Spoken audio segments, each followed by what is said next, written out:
Hare Krishna, Namaste, Chapter 18, which is entitled as Sannyasa Yoga. Sloka 70. Adhyeṣyate imaṁ dharmyaṁ saṁvādam āvayoḥ jñāna-yajñena tenāham iṣṭaḥ me matiḥ. In the 67th sloka, Krishna said to whom this knowledge of Bhagavad Gita should not be given. And in 68th sloka, Krishna said to whom this knowledge can be given.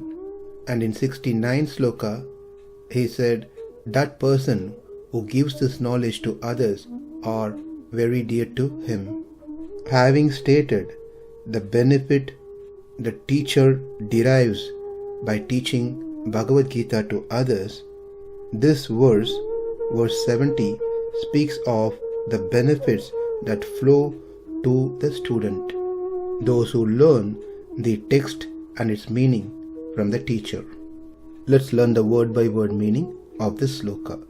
Imaṁ dharmyaṁ, pertaining to highly sacred, highly righteous conduct.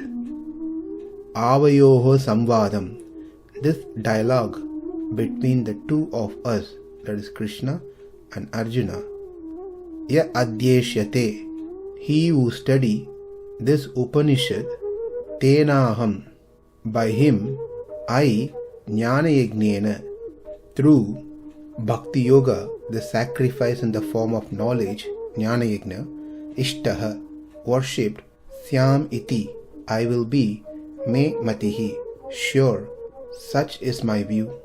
Translation: and I declare that he who studies the sacred conversation of ours worships me by his intelligence. So the question that has been answered here is, if the teacher who is going to benefit by giving this knowledge to others, what benefit does student get? Or it is only the teacher who gets benefit? Answer is, both gets benefited, the teacher as well as the student. So Krishna says, Arjuna, this dialogue of ours is conducive to highly virtuous conduct. It will also yield much merit. He who grasps this from a good teacher, guru, about me, that student is considered as if is performing jñāna-yajña, yajna in the form of knowledge, and he gets the same result. That's because Krishna is pleased with such students. As he mentioned in the 10th chapter, 10th sloka, tadhāmi buddhi yogam tam yena maṁ upayanti te. I give the understanding by which they can come to me. That person becomes a sadhana bhakti nishtha. This student who learns Bhagavad Gita, its text and meaning from a guru, is just one step below than the previous person, that is the teacher, to attain Krishna. The previous person, from parajnana, he goes to parama bhakti and then attains Krishna, whereas this person, the student, by studying from a guru, this Bhagavad Gita, will attain the para bhakti, then parajnana, then parama bhakti, and then attains Krishna. When Krishna says imaṁ dharmyaṁ, he refers to everything that he taught here in Bhagavad Gita, which contains karma yoga, jnana yoga, bhakti yoga, avatara ragasya, purushottama vidya, sharanagati, all these dharmas. Adhyeṣyate is being used here because the Gita, being the essence of the Upanishads, it also should be learnt properly from a guru. One cannot simply try to study Bhagavad Gita on their own, like how a Upanishad cannot be studied by oneself without the help of a guru. And just because someone is lecturing on Bhagavad Gita or teaching Bhagavad Gita, he himself does not become guru if he doesn't have a guru, if he hasn't studied Bhagavad Gita systematically from a guru who comes under a authentic Guru Parampara system. When one studies Bhagavad Gita under a bona fide spiritual master, I become very pleased with that person. I get the same satisfaction as one would have done the jñāna-yajñena. The jñāna-yajñena that Krishna is referring here is not the same that is mentioned in the 4th chapter, 33rd sloka. Shrayān dravyamaya-yajñena jñāna-yajñena parantapa sarvam karma-kilam partha jñāne parisamāpyate. O chastiser of the enemy, the sacrifice performed in knowledge is better than the mere sacrifice of material possessions. Here Krishna was trying to explain that for any karma, any action, there are two parts. One is karma bhaha, another one is jnana bhaha. The action part is called karma bhaha, like making garlands at the temple, sweeping the floor of the temple, washing the pots at the temple. These are all physical activities. They fall into karma bhaha section of karma yoga. Whereas the jnana bhaha is having clear understanding why one is doing those actions, those karmas.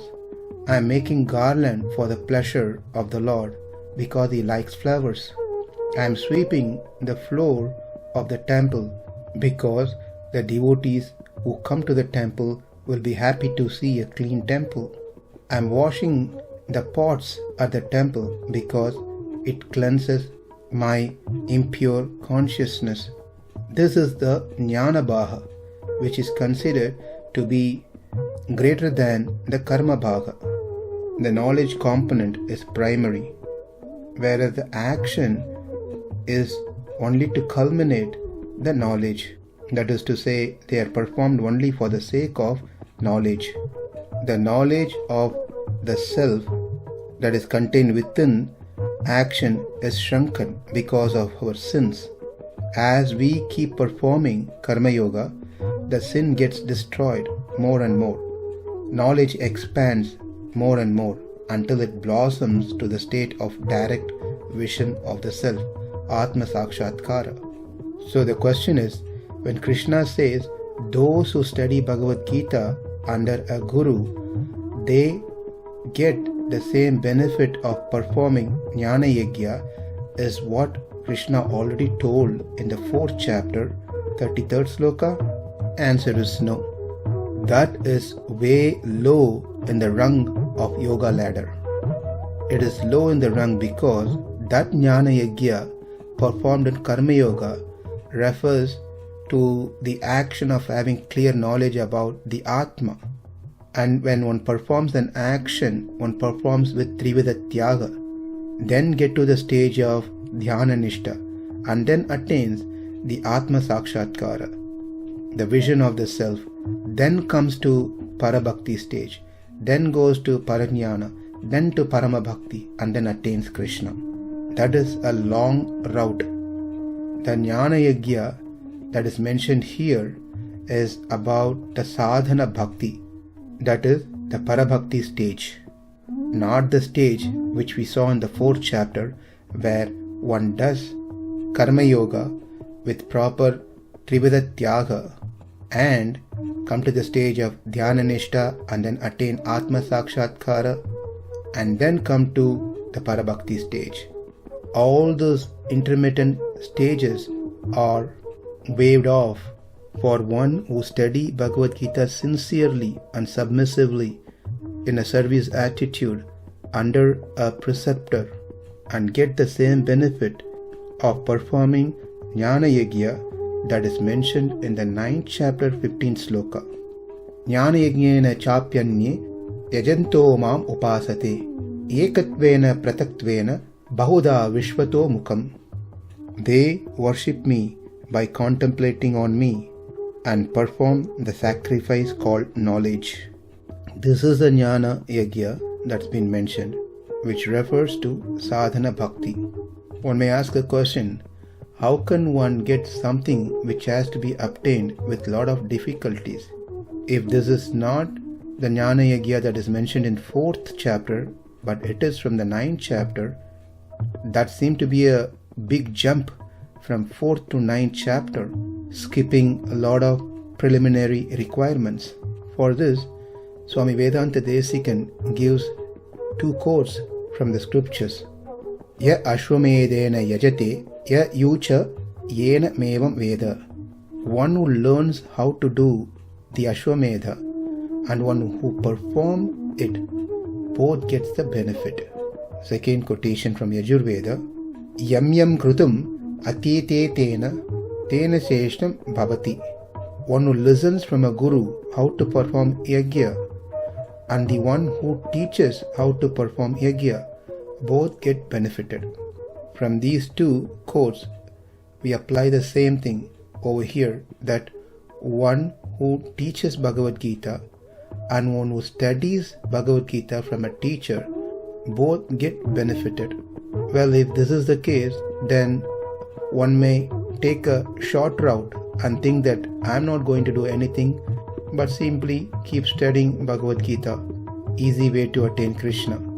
Though it is true, but one should know that it is Krishna who makes the final decision, and he knows the heart of each and every one and reciprocate accordingly. Therefore, one should not try to find loopholes. And possible objection may arise based on what we saw in the Sloka. Krishna taught Arjuna and his dialogue was over. This happened in Dwapara Yuga. Then how can others study it? A possible response would be Krishna, being omniscient, knew Sri Vyasadeva was going to incorporate it into the Mahabharata. Therefore, Krishna stated this to Arjuna, that one who study will get this benefit. However, that's not the right answer. It is seen that Srila Vyasadeva had composed the Mahabharata even before Dhritarashtra and others were born, as he was blessed with divine vision.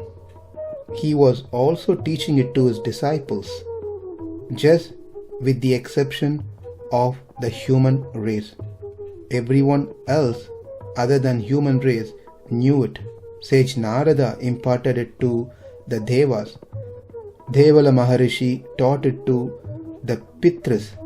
Sage Sukadev taught it to Gandharvas and other celestials.